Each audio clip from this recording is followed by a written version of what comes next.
Bueno, bienvenidos a un nuevo episodio del podcast Teología Hoy y Siempre. Mi nombre es Bruno, estoy aquí Y aquí está Gerardo Alfaro, una vez más. una vez más.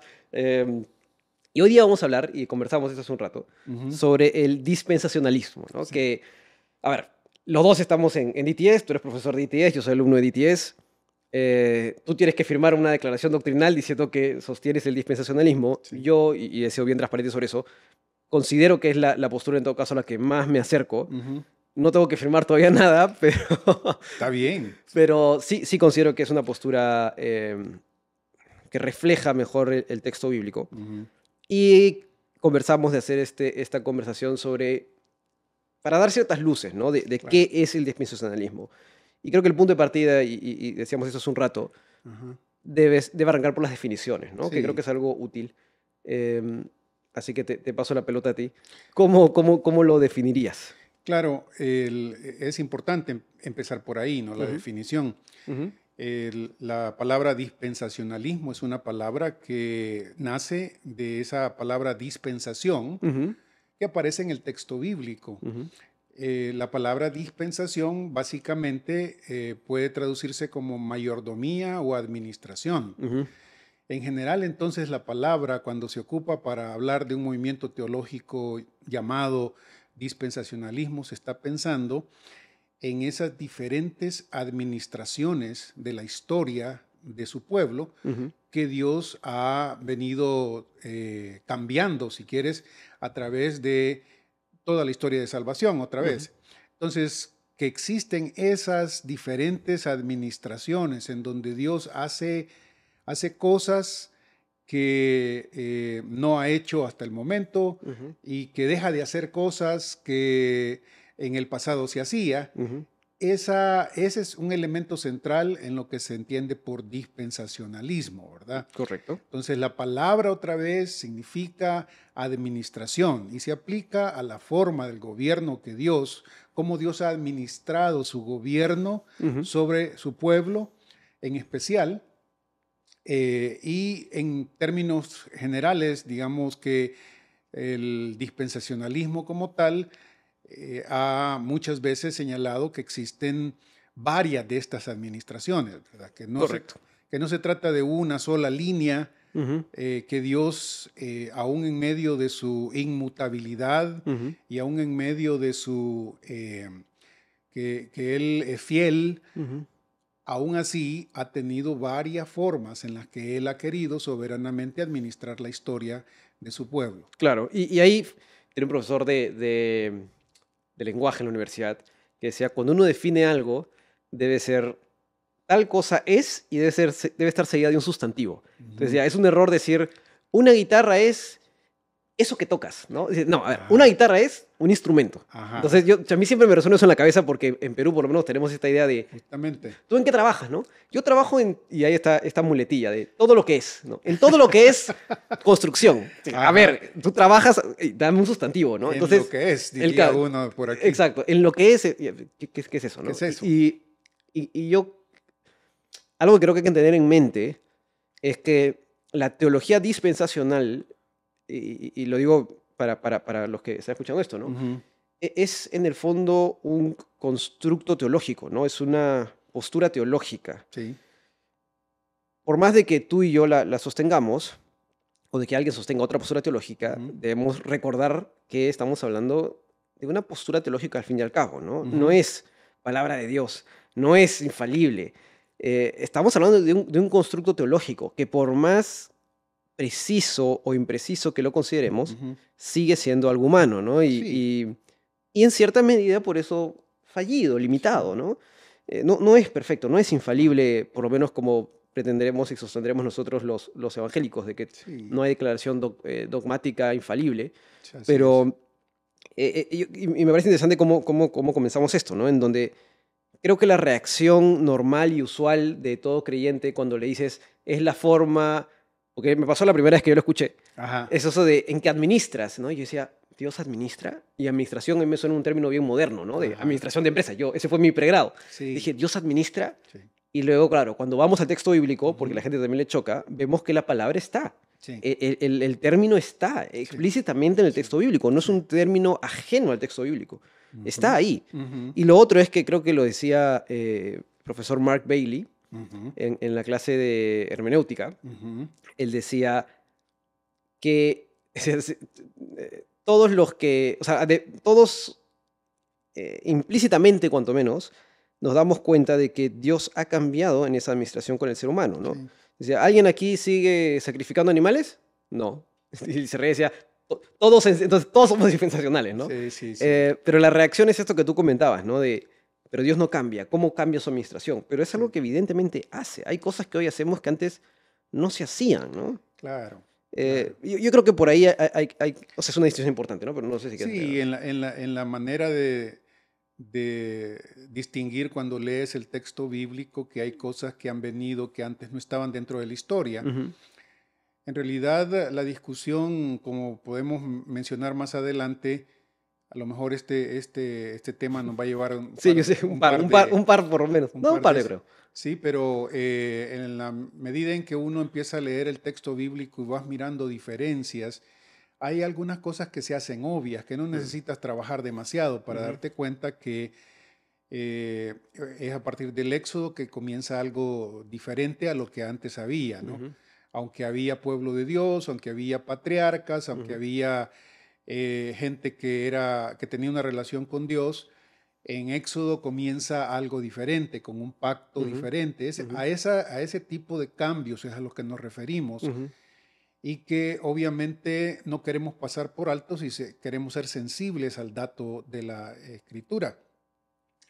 Entonces, y justamente con eso es obvio que cuando el Señor Jesús viene, algo nuevo comienza. Hay algo nuevo comienza. La misma Escritura, con su división natural entre Antiguo Testamento y Nuevo Testamento, ya requiere una clarificación de que aun cuando el Antiguo Testamento y el Nuevo Testamento son palabra de Dios, hay algo fundamentalmente diferente en ellos. Y esa clarificación es la que quizás el movimiento dispensacionalista, entre varias otras cosas, ha querido que no se pasen por alto. Porque la tendencia entre algunos círculos teológicos, otros constructos, como decís, otros sistemas teológicos, la teología en general, toda la teología es una respuesta a la palabra de Dios. Y mientras la palabra de Dios es infalible, es inerrante, nuestra respuesta teológica no lo es. Exacto. Y precisamente por eso es importante recordar que toda teología debería desarrollar, debería refinarse, claro, debería ir marchando hacia un entendimiento mejor. Ninguno de nosotros debería pensar que la iglesia primitiva y la iglesia de los primeros siglos tenía una idea completa de lo que es una teología total, completa, correcta, exhaustiva. No. La verdad es que ya desde un inicio se mira esa necesidad de ir profundizando, de ir clarificando, de irnos corrigiendo en este sentido.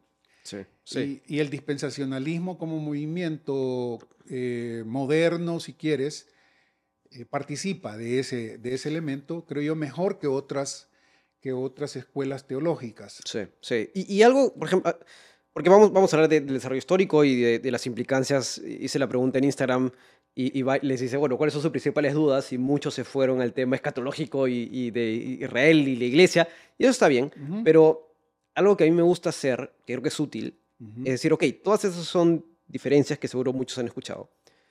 Pero para mí la pregunta de fondo es, ok, ¿de dónde parte esto? ¿No? Y recordando lo que, nuevamente, esta clase de hermenéutica, el profesor Mark Bailey, que también ha sido, bueno, director de ATS, presidente de ATS. Sí, el rector de... él decía, en el fondo, el dispensacionalismo es una postura de interpretación bíblica.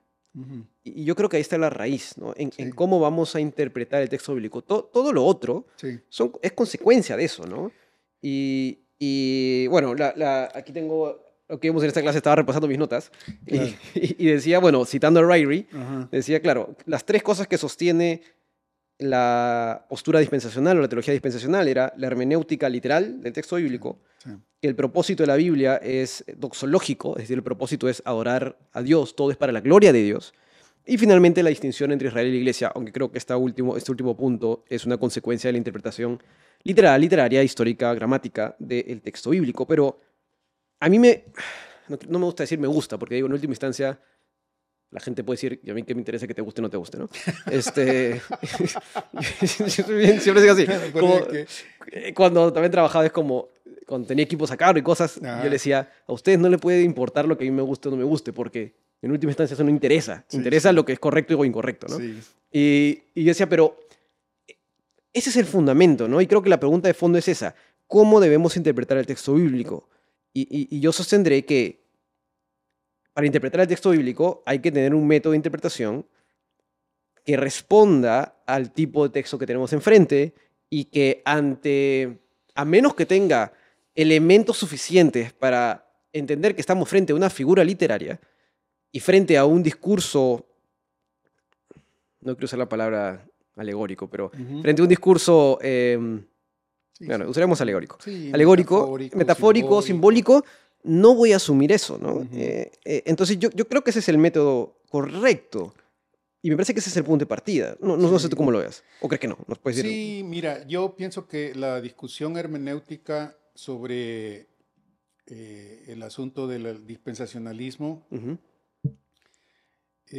tiene también muchos recovecos que hay que entenderlos correctamente. Por eso te decía al inicio que es interesante entender el movimiento dispensacional globalmente para curarnos de ciertas caricaturas que son hoy en día son muy populares y que entendamos que dentro del movimiento dispensacional sí hay una seria, un tratar serio de la escritura que tiene varios distintivos de los que vamos a hablar, ya mencionaste por lo menos 3 ahí, pero que está convencido el movimiento, sus representantes, que esto surge de la lectura literaria, literal, normal del texto bíblico. Y claro, en esto hay también mucha complejidad, porque algunas caricaturas que ha habido y que se siguen repitiendo es que el movimiento dispensacionalista es literalista, por ejemplo. Claro. Y esa es una caricatura porque los dispensacionalistas en general siempre insistieron en que cuando hablamos de una interpretación literal, no se está descuidando lo literario, no se está descuidando las figuras del lenguaje, lo simbólico, las metáforas, las parábolas, las visiones del Antiguo Testamento que abundan, que lo que se tiene en mente principalmente, aparte del elemento de leer normalmente la escritura profética, de leer los salmos normalmente como son poesías, por ejemplo, es que debamos ser hasta donde podamos consistentes. Es decir, que no vayamos por el texto bíblico escogiendo lo que me gusta, rechazando lo que no me gusta, diciendo que esto se cumple de esta manera, pero lo otro no, porque simplemente choca con mis convicciones o con mi manera de mirar la iglesia o los planes de Dios.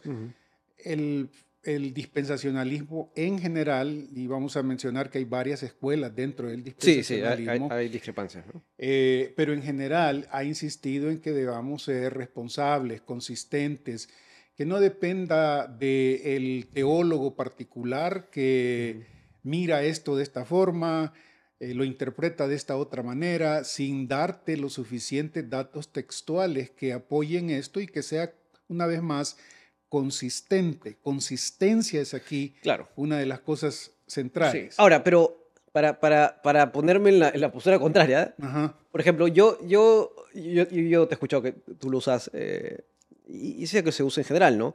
Por ejemplo, esta lectura normal, ¿no? Yo digo, bueno, yo no uso mucho esa palabra porque digo, lo que puede ser normal para ti puede ser, para mí es otra cosa, es normal, ¿no? Exactamente. Entonces, pero, claro, el tema está en tener, como dices, un método consistente, ¿no? Por ejemplo, cuando leo a un teólogo como Bavinck, ¿no? Que es un teólogo llamado neocalvinista, que en su soteriología, en su teología de la salvación, estoy sumamente de acuerdo, y dialoga, ¿no?, con la Iglesia Católica, dialoga con los liberales y está en contraposición a varias cosas y decimos, ok, sí, amén. Pero luego, por ejemplo, cuando llega a la escatología, cuando llega sobre todo a la profecía, Sí. y creo que ahí hay un punto importante, y tengo algunas citas de él. Herman Bavinck. Herman Bavinck, ¿sí?, el holandés, Sí. él va a decir, por ejemplo, ¿no?, a la luz de la interpretación profética del Antiguo Testamento, que cada vez, y lo pone así, cada vez que se menciona a Israel, a Sión, a la casa de David, Ujú, son prefiguras de algo futuro. Que ujú, no estamos hablando realmente y ujú, literalmente ujú. de Israel, de la casa de David, de la Sí. tribu de Judá, sino que estamos hablando de una prefiguración. Él cree que ese es el método, por ejemplo, correcto de interpretación bíblica. Ujú, Y no estoy haciendo un hombre de paja de él, lo dice explícitamente en sus ujú, libros de ujú, teología, ujú. en su dogmática reformada. Sí. Pero yo estoy en desacuerdo con eso. Ujú, Y ahí creo que ese es el punto, uno de los puntos claves, ¿no? Porque sí. yo diré, y se lo he comentado muchas veces, de que cuando para mí, cuando la Biblia me dice, a menos, o sea, no estoy frente a una poesía, estoy frente a una profecía Sí. que lo está diciendo un profeta a una audiencia Ujú, particular, sí. cuando me dice que de la casa de David va a pasar eso, Sí. yo entiendo que me está hablando de la casa de David Sí. y no tengo argumentos para rebatirlo. Entonces, claro, no es que yo, bueno, sí, yo asisto a DTS y eso genera una influencia en mí y sería inocente de pensar que no, pero Ujú, cuando voy al texto bíblico, no tengo argumento para pensar lo otro, ¿no? sí. Eh, y creo que hay un punto, me parece que eso es uno de los puntos, no sé, una de las yugulares de este tema, ¿no? Del movimiento hermenéutico aquí. Ajá, no sé tú cómo lo veas. Sí, el asunto es que más profundamente a esa observación que Ujú, haces, y mira que Babin para mí es uno de los que más justicia le hace ujú, a la interpretación, digo, no solo en la escatología, me parece que es uno de los mejores teólogos reformados, uno de los más sólidos ujú, ujú, en este sentido. Y sin embargo, el principio, hay un criterio más a fondo que nos hace diferenciarnos de él, que mm, es este principio de que el Antiguo Testamento es solo, en cierta manera, es solo un estadio previo lleno de figuraciones, de prefiguraciones, de símbolos, de cuestiones que apuntan al nuevo sin tener su propia, y quizás con todo el deseo de hacer justicia en este sentido, mm. porque eso es parte del problema muchas veces, ¿no? Claro. Que no le hacemos justicia a aquellos que no están de acuerdo con nosotros, ¿verdad? Y Mm, generalmente lo deformamos y decimos todo tipo de cosas que ya caen a veces caen en el falso testimonio, ¿no?, mm, del otro, porque no lo conozco, porque quiero decir algo, porque mi denominación así claro. me ha enseñado. Y leer a los que no están de acuerdo con nosotros es saludable, y leerlos serenamente, tratar de hacerles justicia. Para mí, Babin, que es uno de los teólogos que realmente fue un ejemplo en cómo tratar el texto bíblico, con seriedad, con profundidad, Ujú. con detalles, ¿verdad? Está lleno de Sí, sí, detalles sí. esos volúmenes de su teología. Y sin embargo, adentro de su análisis está una convicción que nos separa de él en algunos puntos, Mm, como este, en el que me parece el Nuevo Testamento pesa tanto que el Antiguo Testamento se mira opacado ujú, al punto de convertirse casi toda la historia del Antiguo Testamento en un símbolo que solo ujú. encuentra realidad Claro. en el Nuevo Testamento. Entonces, claro, la respuesta de él o de los teólogos reformados o del pacto, en este Ujú. caso, va a ser que el dispensacionalismo hace lo contrario, que, Mm. Ah, claro, que toma el que se va al Antiguo otro extremo. Testamento y que Mm, con base en el Antiguo Testamento mira el Nuevo Testamento y ujú, parece que el Nuevo Testamento no va a producirnos mayor información porque ya el Antiguo Testamento nos lo ha dado, ¿verdad? mm, Entonces, esa es la tensión en la que nos claro. encontramos. ¿En qué sentido si el Antiguo Testamento produce información que nos sirve para mirar correctamente el Nuevo Testamento y en qué sentido también el Nuevo Testamento afirma, mantiene lo que el Antiguo Testamento ha dicho, aún en muchos casos clarificándolo, expandiéndolo y en algunos casos cancelándolo, ¿verdad? Esto resulta escandaloso decirlo así en muchos contextos, ¿no? Claro, No, pero ¿y cómo va a ser que el Antiguo Testamento es palabra de Dios? sí, Claro que es claro. palabra de Dios, ¿Y dónde pero está tu sacrificio de animal entonces? sí, O sea, un sí, ejemplo sí. gracioso que decía el profesor Bailey, él Ujú. decía que tenía unos vecinos adventistas y Ajá. lo veían a él y una vez le hablaron y le dijeron, vemos que eres un buen cristiano, Ujú. ¿por qué no eres adventista? Y él dijo, ¿cuál es el pasaje? Hebreos 11 creo que es, ¿no? El de sacerdocio de Melquisedec. Sí, Diciendo, Hebreos 11, creo que es 11, 7, 11, 12.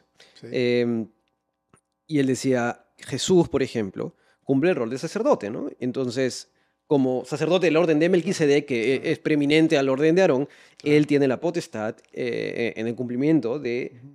algunas cosas, decir, esto ya no más, ¿no? Sí, Ya se cumplió, ya no tenemos que guardar el sábado. sí. Eso es algo que el sacerdote podía hacer, que va de acuerdo al nuevamente, el rol de sacerdote de Jesús. Sí.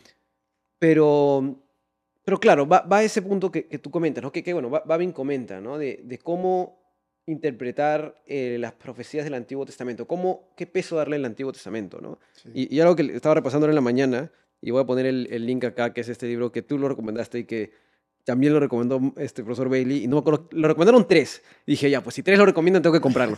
Entonces, y lo conseguí acá, que es de Walter Kaiser, The Messiah in the Old Testament. Está en inglés, lo voy a dejar abajo en la descripción. Es un libro cortito, Ujú, no ujú. está muy costoso, Sí. pero algo que Kaiser comenta es esto, ¿no? Cómo interpretar el Antiguo Testamento. Y su postura es algo con lo que yo estaré de acuerdo. Y él dice dos cosas, ¿no? Que hay que interpretar el Antiguo Testamento y las profecías del Antiguo Testamento entendiendo lo que dicen los profetas, o sea, que lo que dicen los profetas tiene una relevancia para la audiencia presente. Ujú, Porque si decimos lo que, por ejemplo, dice un Bavinck, que ujú, nuevamente es de lo mejor que hay, ujú. estaríamos diciendo que lo que dice el profeta no significó nada para su audiencia. Eso es una propuesta que Bavinck va a sostener con la Ujú, que yo voy a diferir, ¿no? Porque, nuevamente, no veo eso en el texto bíblico. ujú. Veo que cuando el profeta habla, la gente de ese contexto entiende. Sí. Y lo segundo es, claro, el sentido gramatical y sintáctico del Antiguo Testamento, ¿no? Si me dice que es la casa de David, si me dice que es la tribu de Judá, ¿por qué? O sea, ¿bajo qué argumento? ¿Bajo el tema de la prefiguración del nuevo? Sí. ¿Bajo que todo se cumple en Jesús? Ujú. ¿Es eso? Esa es una postura con la que no, lo que conversaba con mi pastor, el pastor ahora con mi pastor Mielsa que estuve en Lima ahora, le Ujú. dije, yo, ese salto no lo puedo dar. Mm. No, de repente algo me falta, no sé, pero dije, Claro. Ese salto no tengo cómo darlo. Sí. Y ahí está el tema, creo, ¿no? Bueno, uno de. Sí, mira, aquí hay un montón de temitas así, ¿verdad? Que Mm. son importantes para entender la totalidad. Ujú, Eh, una de las cosas que les enseño y que yo he aprendido a través de los años, enseñando estas materias, en la materia de escatología, es que uno no puede enseñar escatología, los eventos del futuro, sin entender qué es lo que Dios ha estado haciendo desde el principio. ujú, Entonces, en cierta forma, uno necesita ese panorama más amplio ujú. para darse cuenta y para ordenar y para colocar los eventos tal como la escritura los coloca. Ujú. Entonces, no puedo yo simplemente sentarme y empezar a hablar del día del Señor, del Claro, rapto, del arrebatamiento, sí. del milenio, sin entender qué es lo que Dios ha estado haciendo y cómo lo ha estado haciendo. Mm, Estos son temas que el dispensacionalismo trata de darle su lugar correcto, entendiendo, por ejemplo, solo un panorama bien amplio aquí, entendiendo que el propósito de Dios salvífico ujú, es un propósito que no se centra en Israel, Ujú.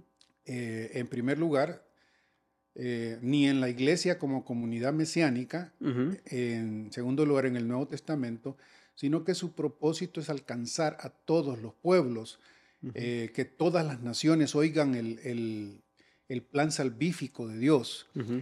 y que Israel en el Antiguo Testamento, cuando llega el tiempo de Jacob y sus hijos y Egipto y Éxodo, es el instrumento que en aquel momento él va a ocupar Ujú. para proclamar y hacer saber su mensaje Claro. evangelístico, su Ujú. mensaje de buenas nuevas a Israel y a todo el mundo, todas Claro. las naciones. Profetas para las naciones, ¿no? Y lo mismo sucede con la iglesia.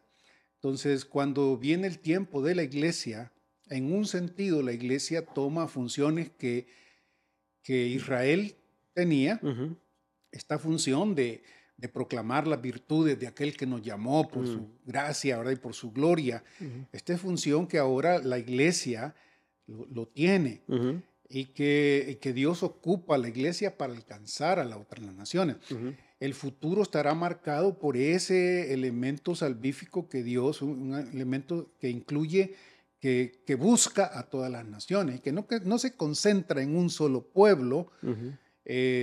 como la meta final, ¿no? Más Mm. bien somos instrumentos en sus manos para alcanzar a otros. Claro. En este panorama mayor, Ujú.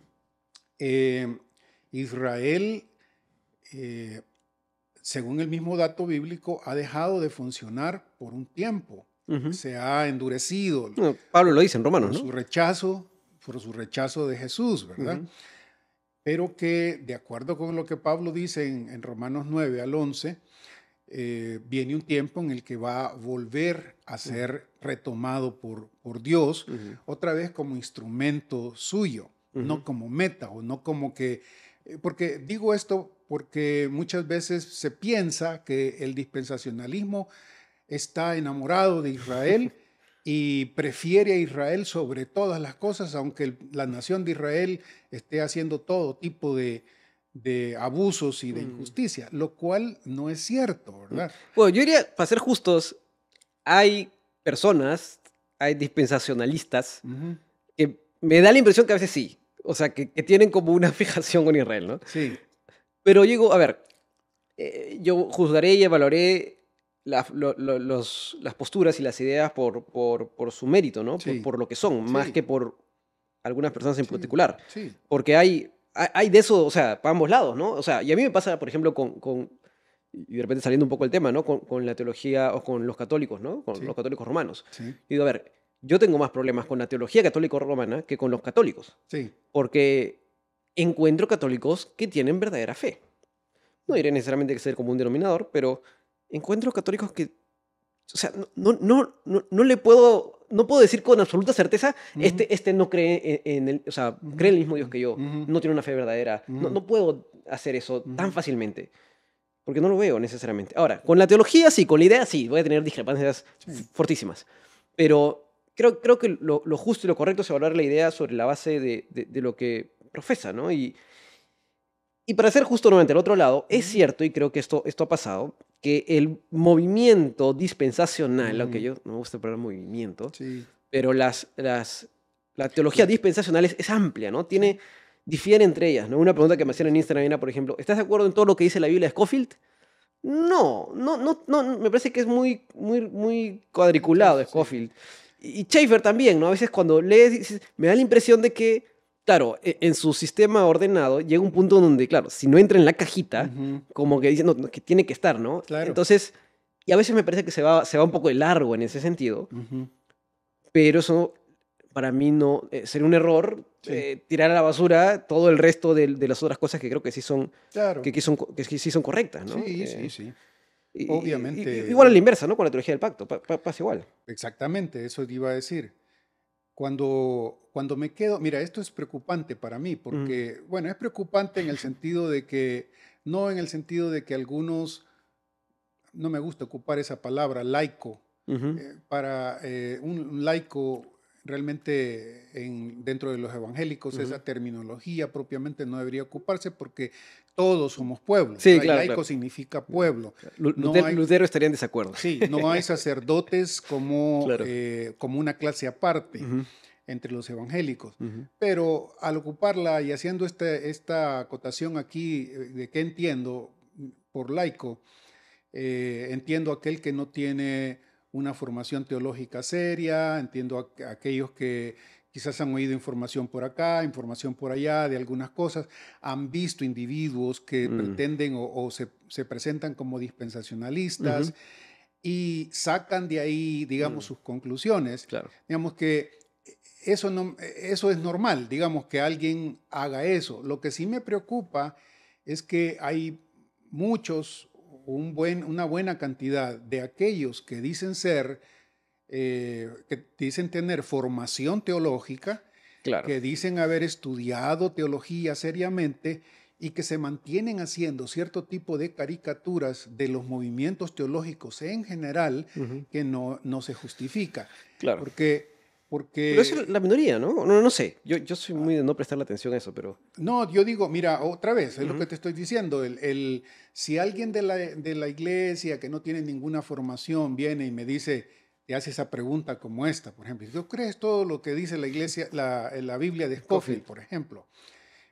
A mí no me preocupa, pero cuando alguien que dice ser un teólogo de formación rechaza el dispensacionalismo porque rechaza la Biblia de Scofield, se mira, No, es un argumento muy pobre, ¿no? que este fulano, sinceramente, no ha seguido, no conoce prácticamente nada del proceso que ha seguido esta teología dispensacional que ha pasado por varios estadios, que ha habido dentro del mismo movimiento correcciones y debates entre el mismo movimiento, y que no me justifica a mí estar trayendo simplemente, vaya, Scofield, inclusive Schaeffer, como acabas de mencionar, un hombre que en su momento tuvieron influencia, en su momento decidieron ciertas cosas, creían ciertas cosas, pero que hoy en día la cuestión va por otro lado, ¿verdad? Ni siquiera, Bruno, hay gente que en esta discusión de qué es el dispensacionalismo, te lo digo porque lo he visto y lo he leído en muchos, cuando me va a criticar el dispensacionalismo y las notas al calce, lo que ponen es Schaeffer y Wright y Scofield, ¿verdad? Y que muchas veces ni siquiera a los libros de los 60, de los años 60 del siglo XX, entre los que está Wright, por ejemplo, han leído, ni siquiera eso, y que con base en eso me están diciendo no creo en el dispensacionalismo y me hacen todo un, como vos decís, un hombre de paja, ¿verdad? Como dicen los norteamericanos. Eso no es justo. No es justo porque vos presentás una imagen que no es correcta. Que lo mismo se podría hacer con la teología del pacto, la teología reformada, y nosotros debemos tener cuidado con eso, porque dentro de la misma teología reformada hay un sinnúmero de, ¿cómo diríamos?, escuelas internas que no están de acuerdo. Claro. Y entonces tomar a alguien popular y decir, este es lo que dice. Muchos, por ejemplo, se basan en el desacreditar el dispensacionalismo porque han leído los libros de profecía de Tim LaHaye, dejados atrás, ¿verdad? Claro. Donde hay mucha ficción, mucha narrativa así sentimentalista y todo, y esa es la base que tienen, ¿no? Nunca han profundizado a ver si hay algo de sólido en lo que verdaderos teólogos dispensacionalistas han dicho y que han estado diciendo hasta hoy, inicios de la segunda década del siglo XXI, ¿no? Claro. Mediados de la segunda década. Claro. Pero ahora no, a ver, yo diría, si alguien lee a Ryrie, Schaeffer, Scofield, más limitado, ¿no?, por su estudio, pero Ryrie, Schaeffer, Pentecost, y no sé, un par más, Feinberg, no sé, Kaiser, y leo un libro y me dice, mira, yo ya leía esto, que entiendo que son los principales proponentes, por lo menos clásicos del tema, Sí. y no estoy de acuerdo, yo tengo menos problema. Yo diría, ok, está bien, mira, está bien, seguimos siendo hermanos en Cristo, no tengo problema. Sí, sí. Claro, explícame por qué y quisiera entender. Y me dice, no, y me puede decir con absoluto derecho, no, yo creo que hay que interpretar el texto bíblico del Antiguo Testamento a la luz del Nuevo y que el Nuevo interprete el Antiguo. Y yo, mira, ok, yo creo que no, pero está perfecto, ok, es la forma en la que tú vas a interpretar el texto bíblico. Creo que yo estaré en desacuerdo con eso y estaremos en desacuerdo, pero bueno, yo, Bruno, tengo menos problema con eso y menos problema con las preguntas honestas, ¿no? Por ejemplo, una vez hice un reel de la deidad de Cristo y alguien me dijo algo como, no entiendo la Trinidad, se me complica. Pero no leí un tono, pues, de animosidad negativa, ¿no? Literal, o sea, me dio a entender que realmente no lo entendía. Sí. No porque sea un hereje, no, de verdad, se le complicaba. Y dije, perfecto, le dije, mira, la mejor forma que tengo como explicarlo es esto. Ujú. Si se te ocurre a ti una más sencilla, cuéntame. Pero esta es la forma más sencilla que yo tengo. Y bueno, que le dije, ¿no? Tenemos en toda la Biblia un solo Dios y al mismo tiempo tenemos a tres que hacen y dicen cosas que solo Dios puede hacer. Y ese para mí es un buen punto de partida. Ujú. Y me dijo, ok, ya, muchas gracias. Entonces, yo no tengo problema con la pregunta honesta, ¿no? Sí. Como, claro, el tema es la pregunta con cuchillo en la espalda, ¿no? Sí, Y que, sí, como claro. decía un jefe mío y que le da vuelta, ¿no? Ahí Y, es donde digo, pero, y de repente yo soy muy individualista, ¿no? A mí honestamente no me quita el sueño. Pero no digo que esté bien, ¿no? O sea, yo, bueno, Claro, ¿qué no, quiere decir? siempre habrá ese tipo de personas que, otra vez a lo que me refería hace un rato, ¿no? Ujú. Cuando estás leyendo serenamente a aquellos que no están de acuerdo contigo en ciertas áreas teológicas, Mm, yo creo que deberíamos ocupar ese espíritu de generosidad en el que trato de oírlo mm, y no anticipadamente ya tengo un juicio sobre mm. porque lo saqué de la versión popular Claro, claro. en la que me he formado, ¿no? Mm, Entonces, y a todos nos pasa eso, siempre habrá alguno que por ahí ya en una forma casi condescendiente, paternalista, te claro. quiere ver, sí, vos sos un dispensacionalista, ¿verdad? Ujú. Así como queriendo decir, vos crees en la Biblia de Scofield, ¿verdad? Claro. Y así como queriéndote ver de menos. Y no te das cuenta que el asunto es mucho más complejo y mucho más actual, ¿verdad? Algunos Mm, ni siquiera saben que la Biblia de Scofield fue republicada y que hay una segunda edición y que ahí hay más colaboración mm, y que ahí mismo se corrigen ciertas cosas que el movimiento piensa que Scofield no estaba en el centro mm. del asunto, porque esto al fin de cuentas, Bruno, es importantísimo. La verdadera y correcta teología tiene que desarrollar, tiene que matizarse, tiene Ujú, que precisarse. ujú. Y el movimiento dispensacional ha sido uno en el que sí se han ido corrigiendo, se han ido clarificando y en algunos contextos se ha ido inclusive reconociendo que no totalmente se estaba equivocado en ciertas Claro. cosas, ¿no? Por ejemplo, Schaeffer es famoso, entre otras cosas, él hizo muchas cosas que dentro de su teología sistemática, por ejemplo, él habla de dos pactos nuevos. ¿Se Sí. acuerda? Entonces, dos pactos nuevos y para salir del asunto, para defender su punto de que la iglesia va por un lado, Israel por otro. Ujú.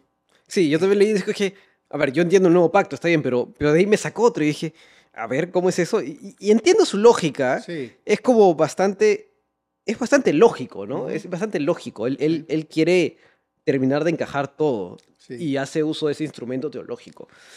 Pero, por ejemplo, ahí es donde digo, no sé, me parece que se va un poco de lejos, ¿no? Un poco largo. Pero, por ejemplo, algo que tú comentabas y que mencionabas al inicio, ujú, porque una crítica que se hace al dispensacionalismo es, y de repente una crítica de cierta medida justa, es que es un movimiento muy moderno, no es una idea muy moderna. sí, A lo que yo suelo responder dos cosas. Número uno, no hay que poner el valor de las ideas sobre la base de qué tan antiguas o qué tan nuevas son. Una idea no tiene mayor mérito por ser más antigua, por ser más ujú, moderna. Hay gente que ujú, cree, pues, la ujú, mejor traducción de la Biblia es la más antigua. A ver, un ratito. Pero, ya, bueno, ahí tenemos todos los descubrimientos de los manuscritos ya, pero bueno.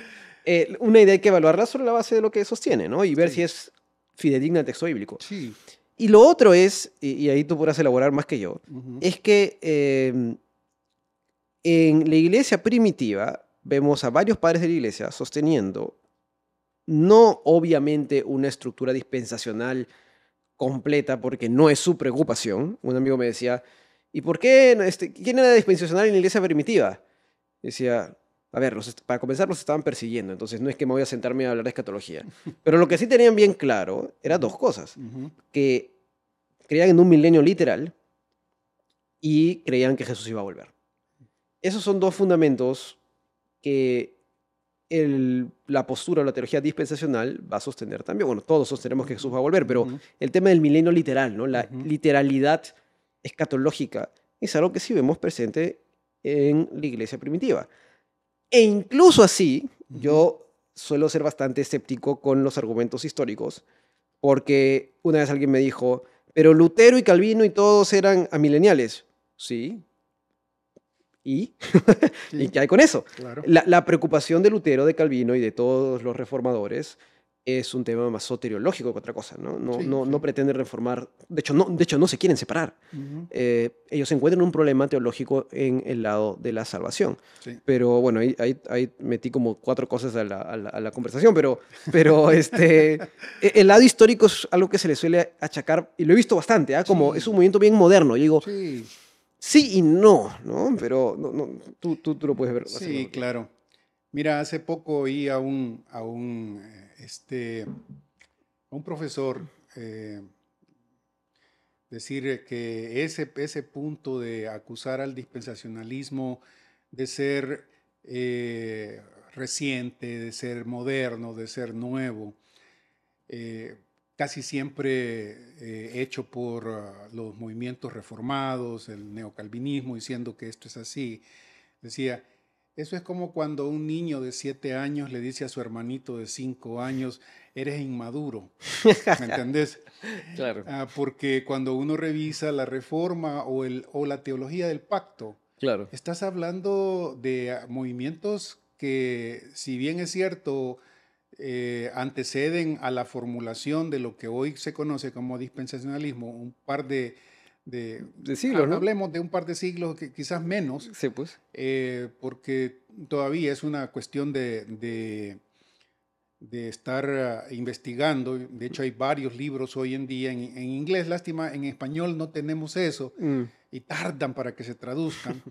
Pero hay un montón de libros en donde se habla que, al fin de cuentas, Darby no fue el primero que ocupó esta estructura y que uno puede trazar esa estructura hasta inicios del siglo XVII.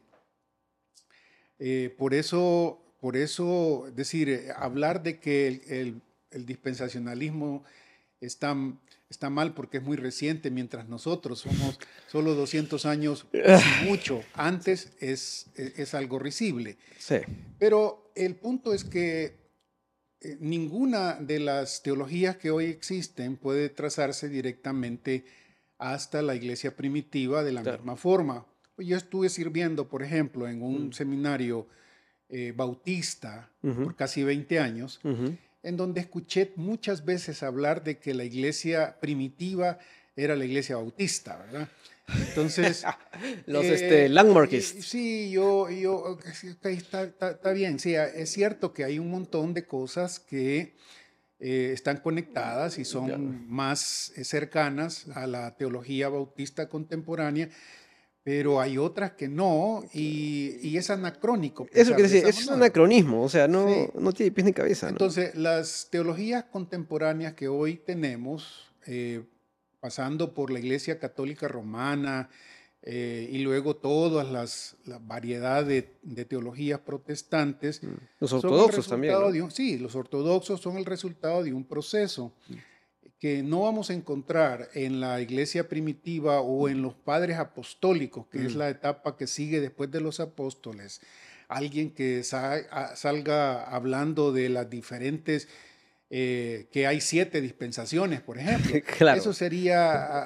es anacrónico. No, es anacrónico, pero sí, como vos has mencionado, es interesante mirar que la mayoría de los padres apostólicos, es decir, los discípulos en general de los apóstoles, eran premilenaristas, es decir, creían en un milenio literal, con alguna excepción por ahí. Quizás El Pastor de Hermas sea ese libro un poquito la excepción, pero de ahí la mayoría creía en este tipo de espera del milenio.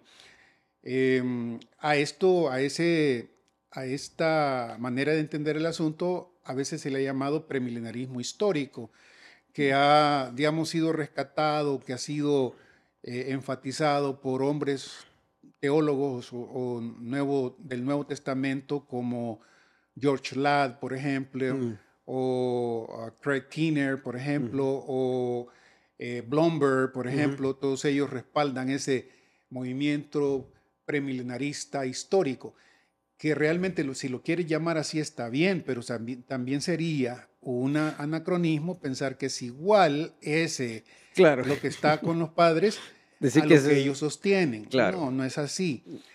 El dispensacionalismo es el resultado del estudio, es un brote, en ese sentido, un brote natural de la reflexión después de prácticamente 2000 años de esta teología premilenaria, en donde sí se miran ciertas marcadas características de las que podemos hablar en un ratito. Pero creo que tenemos que hacer énfasis en esto porque la iglesia primitiva de los primeros, estoy hablando aquí de los primeros 200, 300 años más o menos, era particularmente, de los primeros 200 años, digamos, era particularmente premilenarista. Ahí encontrás no solo a los padres apostólicos, sino encontrás a un Ireneo, por ejemplo, Claro. en ese libro famoso que todavía debería leerse, y lo tenemos en la internet de gratis, en especial leer el libro 5 de Ireneo, donde habla de este milenio y habla de formas que uno dice, wow, si hubiera vivido en el siglo XIX, siglo XVIII y siglo XX, ya te estaría diciendo qué le diría Ireneo a los teólogos del pacto. Claro. Eso no significa que fue un dispensacionalista, ¿no? Claro. Entonces, y para terminar esto, No sé, el asunto es que cuando vos lees a teólogos del pacto como Berkhoff, por ejemplo, y su libro sobre la historia de las doctrinas, eso es un libro que yo mismo lo recomiendo porque hay pasajes buenísimos en su desarrollo. Pero es increíble ver que para ese tiempo, que son prácticamente 2 siglos, que están conectados con los apóstoles de manera íntima, él le dedica apenas un párrafo a los padres apostólicos. ¿Por qué? Porque Berkhoff es un amilenarista, ¿no? Y la excusa que tienen, muy parecida a la que Agustín ya en el siglo IV va a tener, es que estos primeros teólogos cristianos hablaban así porque se habían dejado influir por el judaísmo, y por eso hay que rechazarlo. Eso es demasiado simple, ¿verdad? Además que yo diría, a ver, bueno, para complementar, solo esto del anacronismo, ¿no? O sea, yo también sería justo decir, a ver, no le decía a un amigo, no le pidas peras al olmo, ¿no? O sea, ¿qué cosa quieres? ¿Quieres un desarrollo escatológico completo para el siglo III? Sí. No, pues. Eso por un lado, ¿no? Y lo otro es esto que comentabas de Berkhoff y de la historia de las doctrinas. Claro, yo también he escuchado esto de la influencia judía, ¿no? Y me parece que la gente lo juega para ambos lados. Sí. Cuando hay algo que están en desacuerdo, influencia griega. Y si están en desacuerdo con otra cosa, influencia judía. Sí. Digo, a ver, no es un cajón desastre ese argumento, ¿no? O sea, no puedes tirarle a lo que te parezca medio esto ya. Sí. Y desacreditarlo, porque habría que hacer eso con todo en todo caso. O sea, ¿dónde dibujas la línea, no? Sí. Donde dices, no, es que esto es muy judío, no, es que esto es muy griego. A ver, Dios se revela a través de la cultura, ¿no? El Nuevo Testamento está escrito en griego, el Antiguo Testamento está escrito en hebreo. Dios se revela a través de la cultura. No vino del cielo un idioma que nadie entendió y este idioma está libre de cualquier cosa cultural. No, o sea, Pablo tenía una educación judía, ¿no? Y ya todo lo que sabemos. Entonces, pero claro, es un argumento muy facilista, creo que en cierta medida, sí, facilista y no sé si, ¿cómo se dice esto? Qué vergüenza, en español. Este, Te está olvidando el español. Disingenuous, como deshonesto, no, no es Sí, deshonesto, ¿no? Pero bueno, deshonesto en ese sentido. Sí, Sí, no muy pensada. sí, No es muy como, pensada. Y la tomamos y la repetimos y ahí va, ¿verdad? claro, Y principalmente, si me sale algún compañero de trabajo por ahí que dice ser dispensacionalista y este me cae mal, ya estuvo, que la agarraste contra todos los dispensacionalistas, ¿no? claro. O al revés también funciona. Sí, no, no, también, también. Entonces, Ujú. lo que a mí, yo insisto, y no sé cómo Mm. estamos de tiempo, Bruno, cuánto más o menos, ya eh, tenemos No, 50. vamos 50. Ok. Como quieras. Vamos por otros 50, entonces. Como quieras. No, vamos a seguir en el próximo Ujú. grabación sobre esto, Sí, sí, sí, necesitamos dos pero partes. a lo que digo es que, mira, a mí, yo insisto sobre esto, Bruno, y quisiera que sí me oyeran a aquellos que son antidispensacionalistas por un lado, y aquellos que sí, que son también dispensacionalistas y que solo han agarrado, digamos, a un fulanito y sobre eso hacen su caballito de batalla. Claro. Eh, por eso, un buen estudiante de seminario, un buen pastor, debería haber sido un buen estudiante de seminario, porque vas a la iglesia y a veces predicas cosas superficiales que no sabes de dónde y no puedes mostrarle a la gente de dónde sale, pero eso lo aprendiste, ¿verdad? Claro. Y lo repites. No. Eh, También yo quisiera que se evitara este tipo de, parece que en Latinoamérica, en nuestro tiempo, Nuestra tierra. mira, al dispensacionalismo se le culpa de todo.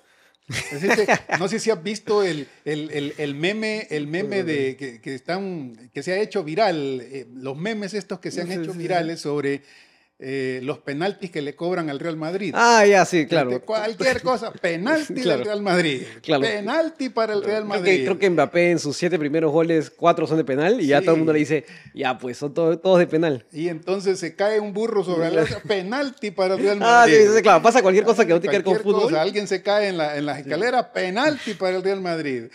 Mira, con todo la broma y el chiste que eso es, la verdad es que a veces yo he visto esto, parece que el dispensacionalismo tiene la culpa de todo. Claro, Por ejemplo, tiene la culpa de tener una mentalidad escapista. Así se dice a veces. ya. Ah, no, que estos Ah, de que, dispensacionalistas quieren abandonar la tierra y por eso no se preocupan por la claro, tierra. Eso no es cierto. claro, del arrebatamiento dices, que no Sí, quieren pasar por la gran tribulación. sí, eso, exactamente. Que le tienen miedo Sí, sí, al sí, anticristo. Eso no es cierto, hombre. claro. Leamos un poquito más. La injusticia social de Latinoamérica, ¿verdad? Ya. Que hay pobres y hay ricos. El dispensacionalismo tiene la culpa. ¿Y por qué? O sea, ¿de Por dónde? eso uno se pregunta por qué, pero hay O sea, toda estoy intentando como pensar de dónde, ¿no? sí, No se me ocurre. es esta mentalidad. Por ejemplo, entre los teólogos de la liberación o con los que simpatizan con la Mm, teología de la liberación, está esta queja y esta denuncia que ellos llaman ujú, denuncia profética de que la mayoría de nuestra teología evangélica en mm, Latinoamérica proviene y es copiada de la teología de los Estados Unidos. mm. Y uno obviamente tiene que decir que algo de eso es Sí, cierto, claro. porque a nosotros Los recursos, los libros, los los maestros. libros y honestamente los primeros misioneros que Claro. llegaron, o muchos de los primeros, fueron hombres y mujeres convencidas de que Latinoamérica necesitaba Ujú, el evangelio de una manera diferente ujú, y tenemos que decirlo. Por ejemplo, el seminario de Dallas, ujú, bien temprano en el siglo XX, Scofield, otra vez, con ujú. todo lo que uno puede decir de él en contra o que no estoy de acuerdo con él, colaboró para fundar Claro. una misión que mandaba misioneros a predicar el evangelio en circunstancias tremendas, ¿no? Mm, Y mucho de lo que nosotros recibimos, el mensaje que recibimos, se debió a ese tipo de personas claro. que uno no puede decir que estaban totalmente asépticas en el sentido de no tener colorido teológico y que influyeron en nuestro pensamiento. Claro. No, tienes razón. Pero por ese otro lado, debemos reconocer que no solo los dispensacionalistas han formado la mentalidad evangélica de los Estados Unidos, Mm. de De Latinoamérica. Latinoamérica.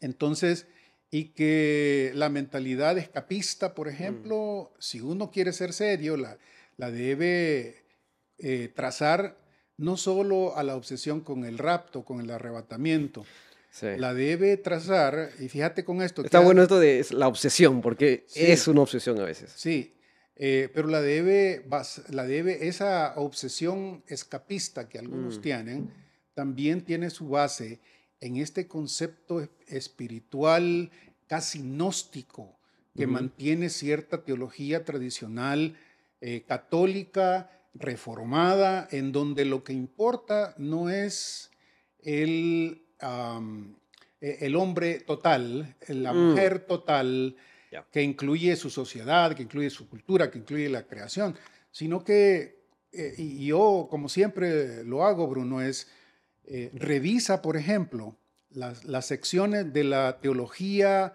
sistemática, reformada, contemporánea, los nombres que te aparecen ahí, ¿verdad? En inglés y en español. En español siempre serán menos, pero en inglés. Escoge 3 o 4 de esas y revisa las páginas de escatología y te darás cuenta que la gran mayoría de estos, y no todos, descuidan lo que es el nuevo mundo y la nueva tierra y los nuevos cielos y se limitan a tratar esos temas clásicos como la resurrección, el infierno, ¿qué te digo yo? El cielo, inclusive el futuro, lo pintan como el cielo. Claro. El futuro del ser humano, de acuerdo con la escritura, no es el cielo. Claro, donde dice es nuevo cielo, nueva tierra, ¿no? Pero no hay cielo como en el concepto de repente un poco más católico, ¿no? Sí. Sí, y no solo para preguntarte, porque sé que me lo van a preguntar, comentabas de como libros de teología contemporánea del pacto. Sí. ¿Qué nombres, en qué nombres estás pensando? Todos estos, por ejemplo, Frame, Orton, ¿qué te digo? Yo tengo en mi biblioteca 4 o 5 de estos, pero estos son los que me vienen más a la mente porque son populares y son muy buenos en otras áreas. Léalo con ganas, tienen muchas cosas ricas que uno debe aprender. Pero la función del verdadero teólogo es analizar tanto tu propia denominación o tu propia escuela teológica como la de otros. Y en este sentido sí hay un déficit enorme en las teologías sistemáticas del pacto reformadas, en las que la salvación es una salvación individualista porque se centra en el individuo y es espiritualista. Prácticamente solo el espíritu. Claro, el que se salva, el alma. Dios salva almas solas. Sí, exactamente. Eso es un elemento hacia donde se debe trazar la obsesión del escapismo, más que simplemente, yo no estoy negando que hay muchos o que haya habido varios teólogos o pastores o predicadores que se autodenominan dispensacionalistas y que presentan esa idea. Pero yo digo que esta otra área se ha descuidado y casi nunca se menciona. Claro. Entonces, junto con eso, es decir, hoy en día el dispensacionalismo también es culpable de la guerra entre Israel y Hamás. Sí. Y eso, claro, vamos a tener que tocarlo. Eso específicamente es tan extenso, pero claro, algo que quería la cápita rápido será decir, hablar del pueblo de Israel no es lo mismo que hablar que el gobierno político de Israel hoy en día, ¿no? Y eso es una distinción que no sé por qué, y ahí honestamente no sé por qué. La gente no la hace, pero con una facilidad, así como el pueblo de Dios es el gobierno de Israel. ¿Cuándo dije eso? ¿No? O sea, ¿de dónde sacas esa cosa? Pero quería hacer énfasis en esto, lo que comentabas, porque pasa hacia ambos lados, ¿no? Justo ahora que estaba en Lima, fue a desayunar con el pastor de mi iglesia, que de hecho es Dios mediante futuro suegro, y fuimos a desayunar. Estaba, claro, Estás orando profundamente, entonces. Sí. Estamos, sí me dice, me miran con cara de, ¿en qué te metiste? Bueno, fuimos a desayunar, ¿no? Fui con Adriana y con el pastor, con su esposa, fuimos a desayunar. Y nos pusimos a hablar, su esposa, éramos 2 contra 1, ¿no? Sí. Porque ella comentó, me gusta la Net Bible, ¿no? La traducción, que yo dije, mira, esa es con gente también de ITS, tengo entendido. El seminario de Dallas. Sí. Y no sé cómo entramos al tema de Israel. Y Y el pastor, él no tiene una postura dispensacional. Tampoco se pega mucho a milenialismo, tampoco. Porque sí cree en un milenio, por ejemplo, pero no le cuadra el tema del rapto en 2 etapas. Eso no le cuadra. Digo, ok, puedo entenderlo. Pero comenzamos a hablar del pueblo de Dios y él decía pues que hay en la iglesia 2 hermanos cercanos a él, ¿no? Que ayudan. Sí. Y que son dispensacionalistas, pero más que Schaeffer casi, ¿no? Ajá. Y dice que cuando le decía, ya, pero ¿por qué, no? O sea, ok, explícame de dónde sacas esto. Si Jesús dice esto y esto lo encontramos en la Biblia, Claro. ¿de dónde lo sacas? Y ellos simplemente decían algo como, no, pues es que así es, o sea, va a venir antes y nos vamos a ir y luego va a ser así. Pero ¿qué te decía hace un ratito, no? Estos Claro, son estudiantes que pasaron por el seminario, pero en sus clases de escatología estaban jugando básquetbol, ¿verdad? Claro, y ojo, o sea, son bien intencionados, son hermanos en Cristo, Sí, pero hay que, de ambos lados, o sea, más allá de eso, digo, como hermanos en Cristo, hay que, bueno, y por eso mi canal se llama Cristiano Crítico, ¿no? sí, Hay que tener un pensamiento crítico sobre esto. Sí. Estamos, y volver a lo que decía al inicio, ante un constructo, ante una postura Sí. teológica, ante un Sí. desarrollo teológico. sí, Ahora que estoy leyendo a Barth, justo ayer en la noche lo leía, y él, por ejemplo, va a ser de repente sobre enfático en esto, pero va a ser muy enfático en esto en todo caso, diciendo que incluso, y ahí es donde de repente él se va de largo, incluso en la predicación, él dice, estamos frente a un discurso humano, ¿no? Un Sí. discurso humano que pretende acercarse y ser una predicación genuina, sí, pero estamos ante una proclamación humana. Claro. Y eso es en cierta medida fallido, ¿no? Y él va a criticar a la Iglesia Católica por decir que son infalibles, siendo Sí. nadie lo puede ser. Entonces, sea cual sea la postura que tengan, mi invitación será Sí. a que digas, ok, ¿cuál es la base de esto, no? ¿Cuál es Sí. el fundamento de esto sí, a la luz del texto bíblico, no? Y por lo menos tener una apertura y una postura abierta a decir, ok, ¿cuáles son las bases de cada postura? claro. ¿En dónde puedo transar? ¿En dónde no? Ujú. Gracias a Dios esto no es doctrina fundamental, Sí, pero sí creo que es importante tener conciencia de, ok, ¿cómo se llega a esto? Y también yo siempre suelo decir, a ver, si el otro lado, Ujú. a menos que crea que todos son unos tontos y que no tienen idea de lo que están hablando, debe haber gente inteligente de otro lado también, ¿no? Claro. Más inteligente que yo. Entonces, a ver, pues cómo lo justifican, Ese- ¿no? Deben tener un buen argumento para Claro, hacerlo, ¿no? claro. Entonces, hay que ser honestos con eso, ¿no? Y con la suya, con la nuestra propia también, ¿no? Es, Sí. ok, si yo creo esto, ¿por qué lo creo? ¿En Claro. dónde, cuáles son los puntos donde digo, Claro. no, mira, esto para mí es inquebrantable, Ujú. por lo menos desde mi constructo Claro. teológico? Creo que eso es importante. Sí. Y por ejemplo, el libro, por eso me gusta el libro de Kaiser, Ujú. él dice, esta idea de 2 fases no es nueva.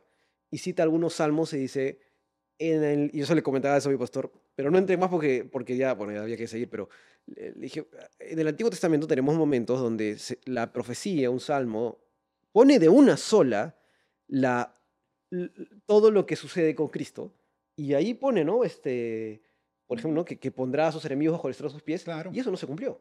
Sí. Entonces, no es raro esto de que la profecía se cumpla en 2 etapas. No es algo que nos Exactamente. inventamos. Sí. Es algo que está en el texto bíblico, porque Exactamente. todos aceptaremos, todos los cristianos, Claro.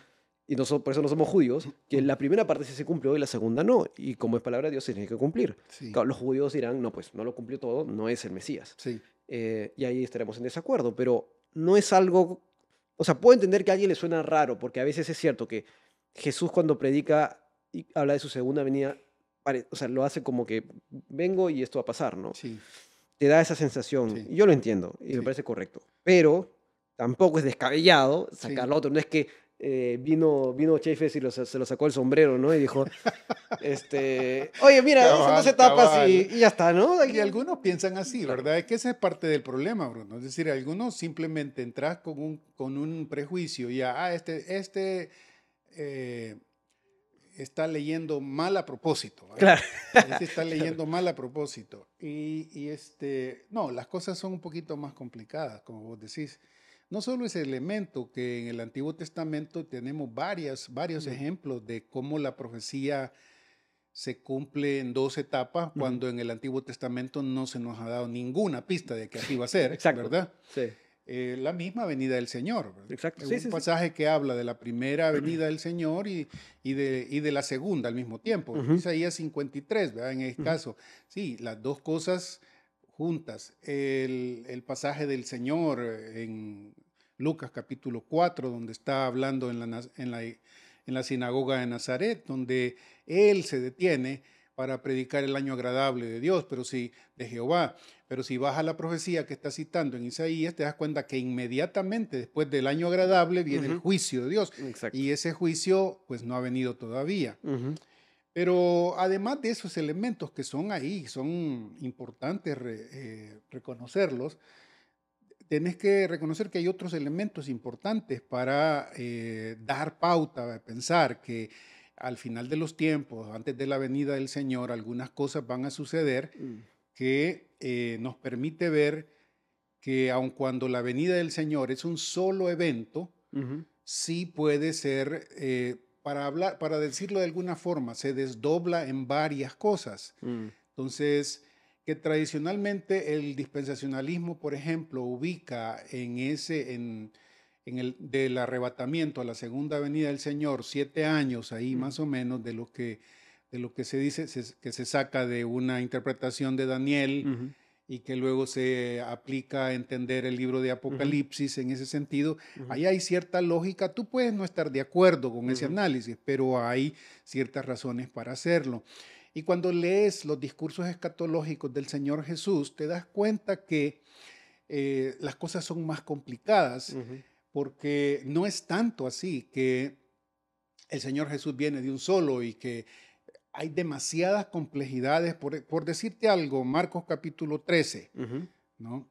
En donde se describe de manera sumaria, de manera resumida, la segunda venida del Señor Jesús, y es el evangelio más corto en relación con eso, pero habla de elementos que han estado pasando por 2000 años en primer lugar, y luego habla de ese momento en el que las turbulencias astronómicas empiezan a dar y que entonces viene el Señor, ¿verdad? Entonces viene el Señor. Esa faceta que está ahí al final del pasaje escatológico en Marcos te abre toda una puerta para que lo compares con lo que se describe en el libro de Apocalipsis. Claro.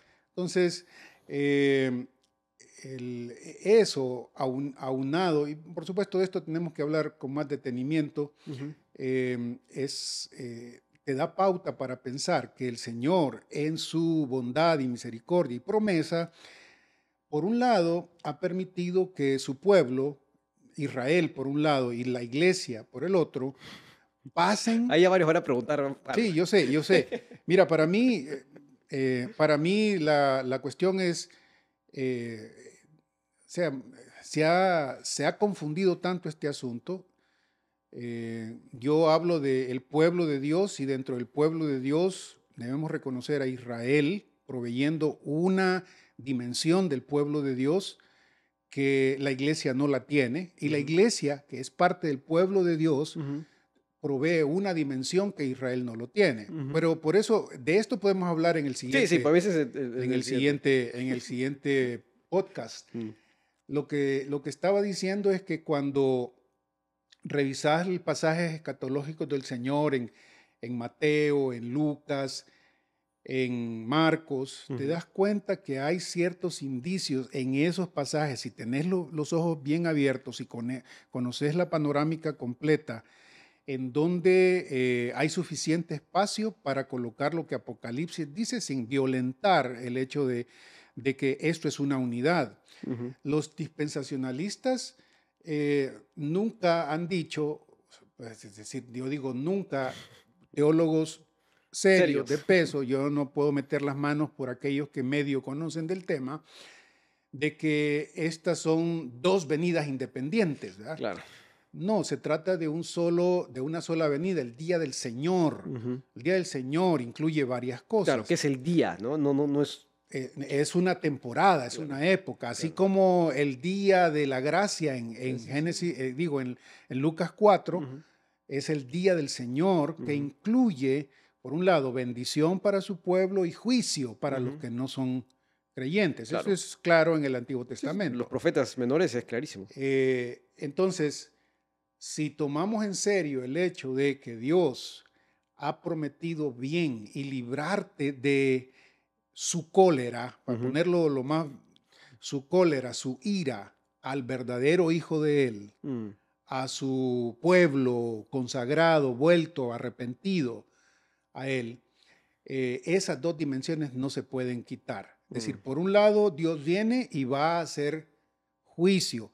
Un juicio que no es solamente el infierno. Porque esto es tremendo, ¿no? Es decir, los juicios de Dios, tanto en el Antiguo Testamento como en el Nuevo, tanto en los discursos del Señor Jesucristo como en el Apocalipsis, incluyen un devenir histórico en los últimos días. Es decir, que hay algo de lo que Dios hace en su ira para castigar a la humanidad, para castigar al hombre que no lo ha buscado, que es real, es presente, y de lo que Él promete rescatar a su pueblo. Claro. Eso algunos lo toman como si estuviéramos diciendo que la iglesia le tiene miedo al sufrimiento. Claro. ¿Verdad? Incluso hay un artículo que hay un libro de escatología, no sé si tú lo tienes, y otra vez volvemos a la limitación del español, ¿no? Recientemente, estoy hablando de hace unos 5 años o algo así, que fue escrito digamos, para rechazar o para contestar a esta idea de que los que hablan de este arrebatamiento antes de la ira del Señor es porque le tienen miedo al anticristo. Y entonces ese libro, que es una colección de artículos, yo lo puedo colocar ahí, te puedo dar el nombre para que pásame el nombre y yo lo pongo abajo. Sí. Es en varios artículos de varios teólogos premilenaristas dispensacionales, en ese caso, en donde se contesta esa, es una acusación infantil, ¿no? No. Entonces, hay razones teológicas para ver esto. El hecho de que Dios prometa que Él te va a salvar de su ira y que se identifica esa ira en Apocalipsis, no hay duda. La ira de Dios es lo que se describe principalmente en ese tiempo en el que el Cordero abre los sellos, las copas, las trompetas. Es la ira de Dios. No es la ira del hombre contra el hombre, ¿verdad? No es la ira del anticristo contra la iglesia, por decirte algo. Dios soberano es haciendo las cosas. Es Dios el que está haciendo esto. Entonces, si hay lógica teológica al pensar que Dios promete que te va a liberar de su ira, ¿verdad? Y eso incluye el infierno, por supuesto, y también la manifestación última de su ira en la historia. Entonces, sí hay lógica pensar en que Dios puede sacar a su pueblo justo antes de que este momento en el que Él empiece a tratar con el pecado del ser humano de esa forma. Eso no implica, no quiere decir que a través de los años, de las centurias, el pueblo de Dios no ha tenido que sufrir y va a seguir sufriendo en contra de los anticristos, por ejemplo, de los que habla Juan, que son anticipaciones de esa figura escatológica, que en mi opinión sí hay suficiente evidencia para decir que habrá un fulano así, pero que ya en la historia de estos 2000 años ha habido muchos de estos que han perseguido a la iglesia, que han maltratado a la iglesia, que la han, y no solo a la iglesia, sino también a Israel, ¿no? Entonces hay mucha más profundidad en el simplemente, yo no veo aquí en Mateo 24, 25, nada de esa doble. Espérame, es decir, teneme paciencia en esto, porque para la exégesis y la hermenéutica de los pasajes se hace con bastante detenimiento, dando por sentado que ningún pasaje de la Escritura te da todos los detalles. Claro, no podemos jugar la mayoría elegir, de ellos pues, ¿no? son resúmenes, ¿no? Que la tarea del teólogo sistemático es mirar cómo encajar todos estos, sabiendo que en algunos momentos uno tiene que decir, mira, no lo logro encajar aquí, quizás lógicamente lo mejor sería ponerlo acá. Por ejemplo, ya con esto casi terminamos, ¿cuándo se celebran las bodas del Cordero? Es ese evento tremendo, glorioso, bendito que esperamos. ¿Dónde lo colocamos? Para ciertos teólogos dispensacionales es algo que se da mientras la tribulación está aquí abajo, Ya. en el cielo o Ujú, en la esfera celestial, ujú, donde Dios nos ha llevado para protegernos de ese ujú. último tiempo de bombardeo divino, no sé cómo llamarlo, porque Apocalipsis Uf, habla de estrellas, habla de demonios, habla de un montón de cosas, claro. fenómenos terribles, pero Dios nos ha protegido de su ira. Algunos lo colocan, las bodas del Cordero, durante ese tiempo. Ya. Yo tengo que decir que aun cuando es lógico ponerlo ahí o pensar en que podría ser ahí, no tengo, Claro, no tengo obligación de no hacerlo, tengo ¿no? una obligación de Además, hacerlo. en Apocalipsis 19 no está. Sí, Hacia los finales, hacia los sí, capítulos finales sí, se menciona algo de eso, creo. sí. Sí, Sí. y claro, vas a leer, por ejemplo, Isaías 25 y Ujú. te habla de esa cena gloriosa Claro, claro. en donde Dios te va a servir y va a hacerlo no solo con Israel, sino, dice Isaías 25, con todas las naciones. Sí, sí, sí. Esa es la Y de las mejores carnes y los mejores vinos. sí, Claro. ay, tenías que sacarlo del vino. Siempre lo pongo de ejemplo porque Ajá, cuando hablan esto de, ¿no? De cómo va a ser la eternidad, si vamos a comer, no vamos a comer, sí, si, claro. contra esta idea de que somos almitas Sí, flotando, sí, sí, digo, vamos a Isaías, claro, y aquí me habla de las mejores carnes, y claro. me fui al hebreo, que todavía no lo aprendo bien, no, Ujú, no lo aprendo, ya me tocará los cursos, pero las diferentes traducciones, ¿no? Hablan de los sí, mejores cortes de carne, de las sí, grosuras, de los wow, mejores vinos, y tú dices, claro, esto es una promesa escatológica, ¿no? sí, Es algo que Dios se preocupa por nosotros. sí, A ese grado tan, sí, sí, a veces ínfimo, que creemos que Dios no se preocupa, sí se preocupa de nosotros en ese sentido y también en la eternidad, ¿no? sí. Entonces, la interpretación o la teología como a la apurada del lado escatológico, yo también suelo hacer esto de, a ver, podemos sostener esto bíblicamente. No, de repente no estás de acuerdo conmigo, perfecto, Ujú, pero ujú, es algo que se puede ujú, sostener a luz de la ujú, Biblia ujú. o no se puede sostener. Sí, Ese creo que es el criterio para mí correcto de decir si algo es bíblico o no. claro, Ahora, puede ser que difiera, sí, perfecto, sí, pero es bíblico en el sentido de que se puede sostener a luz de la Biblia. Ya si sí, algo sí, no se sí, puede sostener a luz de la Biblia, ahí tendré muchos mayores problemas, ¿no? Y eso pasará pues con otras doctrinas que consideraremos heréticas, ¿no? Pero sí. mientras algo se pueda sostener, yo creo que vale la pena considerarlo seriamente. Sí, y quizás para cerrar, ese es un buen punto, para Mm, cerrar este podcast de hoy. El dispensacionalismo es un movimiento conservador en todo el sentido de la palabra, mm, porque en primer lugar se adhiere a toda la doctrina clásica cristiana, sí, digamos, el credo de los apóstoles, Nicea, Calcedonia, por supuesto, a la crítica radical de la reforma a Roma y su énfasis en la sola escritura, sola fe, sola gracia. Esto es parte del dispensacionalismo ujú, y que quizás más adelante debemos también enfatizar que muchos hoy en día se atacan mutuamente de herejes, claro. cuando ni siquiera sabemos hacer la diferencia quién es un hereje y quién no, ¿verdad? Ujú, Mientras hay diferencias entre nosotros, podemos mantenernos reconociendo que tenemos diferencias, pero que ni vos sos el hijo del diablo, que a veces claro, algunos han querido decir que eres, ni yo tampoco, ¿no? mm, Que somos hermanos en este sentido. Y esto es parte de la reforma. mm, Las discusiones entre Calvino, entre Lutero, entre Zwinglio, relacionadas con otros elementos de la doctrina cristiana, ujú, son cosas que debemos tener en mente. Había diferencias, hubo diferencias. La diferencia entre los anabautistas, por ejemplo, algunos claro. de ellos también premilenaristas, Ujú, ¿verdad? Era algo que, aun cuando les causaba más problema a ciertos grupos de la reforma, eran reformados. Usted otra vez pensás en este hombre que casi nunca en Latinoamérica, yo para serte sincero, nunca leí algo serio sobre él.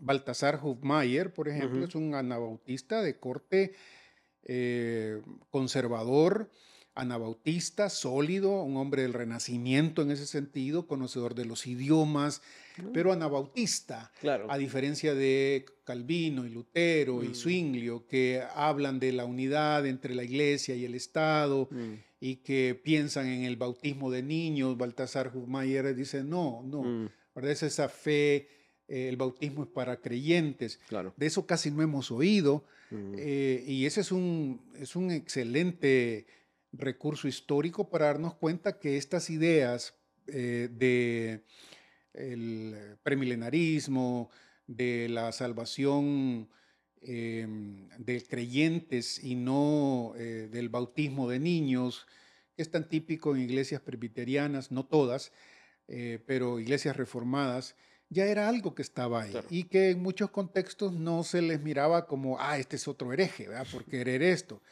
Y dentro del dispensacionalismo sucede lo mismo. Es decir, si hoy, mira, vos que ahorita estás estudiando en DTS, ha venido a una etapa en la que el seminario ha hecho un montón de ajustes de los que podemos hablar más adelante, pero que ha habido y se reconoce en la historia del dispensacionalismo varios cambios, ¿verdad? De eso podemos hablar en el próximo podcast. Sí.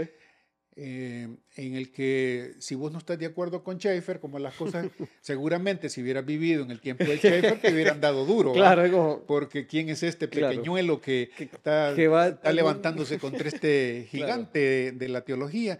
O en el caso de Ryrie, o en el caso de... Pero son hombres que sirvieron, que tuvieron un buen, digamos, papel dentro del desarrollo del movimiento de la teología dispensacional, pero que ahora se miran en ciertos aspectos ya sobrepasados y en cierta forma diferentes a lo que hoy hombres del corte de Blazing, de Vogt, de Saussure, de este otro famoso, bueno, hay Saussure, hay dos, ¿verdad?